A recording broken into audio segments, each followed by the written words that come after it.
back to my channel. My name is Carly Stevens. I'm the author of the Tanyuin Academy series, and this is English Nerd.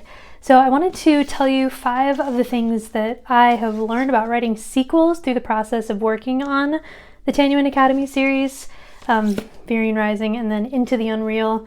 Currently, I am editing book 3. I haven't announced the name of that book yet. However, if you're interested in getting updates, I do have a newsletter. You can win a bunch of free stuff. It's pretty awesome. The link is down below if you're interested. So before I launch into this list of 5 of the things that I've learned about writing sequels, practical things to consider and whatnot, I want to say first that it's generally a great idea. If you're thinking about writing sequels to your book or a series more specifically, it can be financially a really good idea because you have not only one book but multiple. So if somebody likes the first one, chances are pretty decent that they'll go on to the second, third, fourth, etc. Those people who just read enormously long series by authors that they like. So it's a sound strategy there.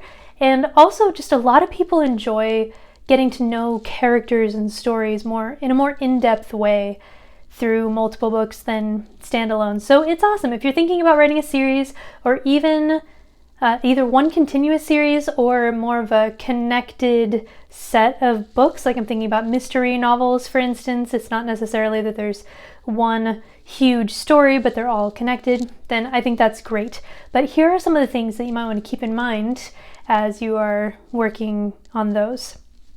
Number 1 is that you need, or I very much suggest that you have story arcs for each of the books. Not only the whole series, if you're writing a series like mine where everything's all interconnected, not only the whole series, but that each book has a story that is told and in some form completed. So you feel like with each book that you, or as a reader, each book that you read actually contributed something. There was a complete story there, even though there will be unanswered questions and big things that won't necessarily be wrapped up until the final book. There needs to be a story that is complete in a way for each of the books. So my series, when I first envisioned it, I wasn't thinking about publishing or really about writing a series at all, but I had a story in my mind that was loosely plotted out to the end of book 2. Now, if I had put that out as a whole book, that would be a Lord of the Rings Priory of the Orange Tree situation, which I did not want to do. I wanted to break it up into slightly shorter books so that there would be multiple. It turned out that 3 was the number that I needed. But so what I needed to do as I was wrestling with that idea is that I needed the first book to feel like it had accomplished something, that it had reached a stopping point that made sense for the story of that book. Even though there were still important lingering questions, there were still character arcs that needed to solidify and all of that stuff. I don't want to give anything away, but there's a big turning point. Things happen, things change dramatically at the end of that book. And so just keep that in mind. I've read a series where the second book, for instance, doesn't really have much going on except for maybe kind of stoking a romance, but you could have worked that into a different story. What's coming to mind, the example that's coming to mind, Rainbow Rowell, is Wayward Son. I really liked Carry On. It felt like a complete story. And then Wayward Son, the sequel, it felt sort of fan fiction-y. So it was the characters and you were following them around, but nothing substantial happened. There were a couple narrative promises at the beginning where I thought, oh, okay, so this big change and this big change are probably going to happen. And the story ended before either of those came to be. So that was super frustrating. You don't want to frustrate your readers. So make sure that each book has its own story arc. Okay, number 2 is you need to keep a really close eye on continuity. A lot of people like to write an entire series before releasing it just so that they can be sure that there's continuity all the way through because they're editing the entire series at once. I didn't want to do that. I didn't want to sit on books 1 and 2 for years before releasing them all. I just thought that was kind of silly because I'm not a super fast writer with these books anyway. So as soon as I had each book I felt really good, it felt ready, then I just released it. So continuity, when you do it like I did it, is a little bit more of a challenge because whatever books are released already, you're locked into those descriptions, you're locked into that history, you're locked into everything that's happened and what people have said. So make sure, especially in editing, it's not as big of a deal in the original draft, of course, but in editing that you go back and check all of those details. Make sure that the eye colors are still right. Make sure that the system still works the same way.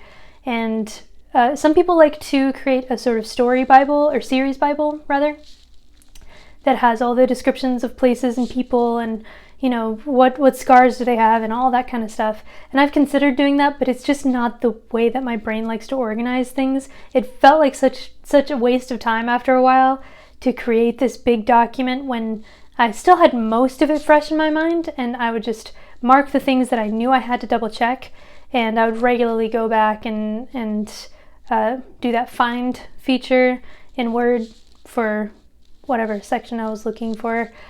So continuity. Have a plan for continuity and make sure that you're extra careful with it, because if something is off and your books become really popular, people are going to notice without a doubt. It's going to undermine your credibility as a storyteller if you don't have that continuity from scene to scene. You think about B movies versus blockbuster movies. Generally, you just get better continuity in the higher level ones. So that's something that a sequel presents that a standalone does not so much. It's a challenge. It has been a challenge for me.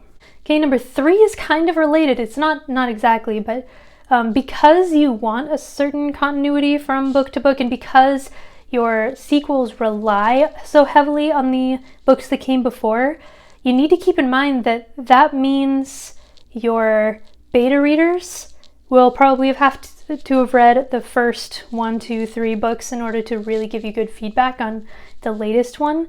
And same thing with editors as well. You should stick, if you can, with the same editor because they've actually seen your work, they know the world, and they don't need to do any pre-research. I'm actually not even sure how that works, but I feel like it would throw a wrench in the works if you switched editors partway through a series.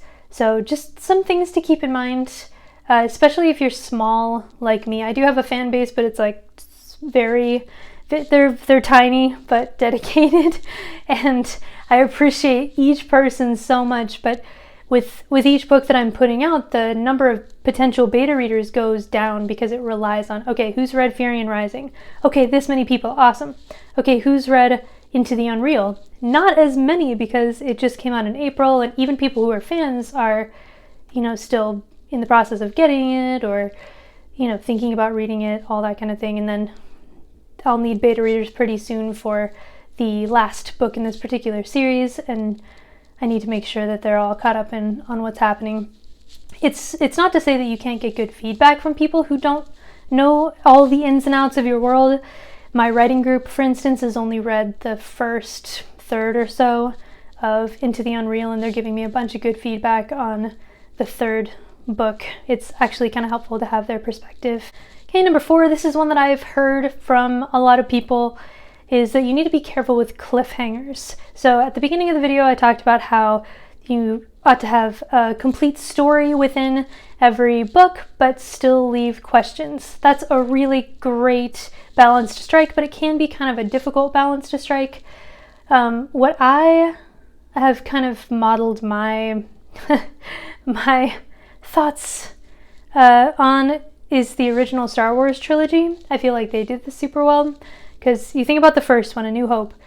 It's a complete story. It basically can stand alone, but Darth Vader is out there. The Empire is not defeated. They just have lost a significant battle. And so there's definitely legitimate room for a sequel. There's budding romances and whatever. But it's not like this, oh my gosh, now I have to wait kind of feeling. And so that's the first book, or the first movie. The second movie, Empire Strikes Back, in my opinion, was a horrifying cliffhanger with Han Solo frozen in the carbonite, and, you know, he's my favorite character, and is he going to survive, and are they going to take down the Empire, which has grown so much stronger since the first movie. But I feel like they earned that kind of clout with the first movie. They've earned the trust of the watchers that they're going to take care of them, and they're going to deliver with the final movie. So especially with a first book in a series, I would advise against having a really hefty cliffhanger, because it could aggravate people. I know that I think everybody has been in that situation where you're reading a book and you're getting to the end and you're thinking, this can't wrap up in the amount of pages that I have left. Is this a series? Because we don't always have the obvious marketing that it's a series. Like in an example that comes to mind is The Heir by Kira Cass. Not my favorite. I like her original selection series a lot more, but there's that duology with the daughter Adeline. Anyway, I thought it was a standalone. I was getting to the very end and realizing, what the heck? And it just leaves you on this bizarre cliffhanger, and I was peeved. I was peeved because that is not what I was expecting. So what I've done is kind of a mix. I haven't fully taken my own advice, not doing hefty cliffhangers, because book 2 has a hefty cliffhanger, but I'm hoping that not having one that was quite as intense for the first book kind of earned that trust in a way. Or think about Aurora Rising versus Aurora Burning. There's a similar kind of thing there where it's the first book is pretty stressful and there's that cliffhanger, but it's not the end of the world. I'll just leave it at that. Which brings me to thing number 5 to keep in mind as you're writing a sequel. It actually segues pretty nicely into what I was just saying. You need to consider branding. A series ought to look and feel kind of the same. Personally, I appreciate it when there are numbers on the spines of books. It's not a really common thing anymore, which is irritating. So you don't have to do what I've done and put the 1, 2. But there ought to be some continuity in the presentation. So the covers should have a kind of, similarities to them. You should be able to look at the covers and go, oh, okay, that goes with this book. Have the same font down here. There's a border on both of them. There is a chair. There's somebody sitting in a chair. So, there's subtler ways to do that as well. Titles are a great way to show that you're in a series, even in subtle ways, like the Six of Crows duology. It's Six of Crows, Crooked Kingdom, but subconsciously there's a connection between those two titles because they have the S and the K sound and the same number of syllables. So there's some nice flow there, and then of course the covers of those two books are pretty similar as well. Or you can go much more obvious with Harry Potter and that's the series. You know that it's a Harry Potter book because it's Harry Potter and the Sorcerer's Stone and the Prisoner of Azkaban and right. With my books, you may be wondering, how did the titles actually go together? Firian Rising and Into the Unreal. They have the same cadence and some of the same sounds in it. So they don't look similar, but they sound pretty similar actually. Again, I was trying to decide what to call the second book. Couldn't think of anything that I particularly liked. I didn't want to call it Firian something because Kiri is just as important of a character, and so I didn't want every title only to refer to him. So I settled on Into the Unreal because it was, of course, relevant to the story, which you always want in a title. But Into the Unreal sounds like Firian Rising. Da-da-da-da-da. There's this beat to it that is kind of like Six of Crows and Crooked Kingdom. It's fine if nobody noticed. I just wanted it to be kind of a subconscious link between the books, and then the third book will have that same kind of cadence to it, similar consonants as well. So there's some continuity there. Yeah. So those are 5 things to keep in mind, 5 things that I have learned about writing sequels and how that's different than writing standalone books. I hope this was helpful. I know that I've left out some other ideas, so if you have written sequels yourself or you have any questions, I'd love to hear about that down below in the comments. Make sure to like this video if you like it. Subscribe for more English nerdy goodness, and ring the bell for notifications. Every Monday I put out new videos, and now that school is starting back up again pretty soon, they will be coming out more often than Monday. That's my educated guess. So I hope you guys have a good week. Bye.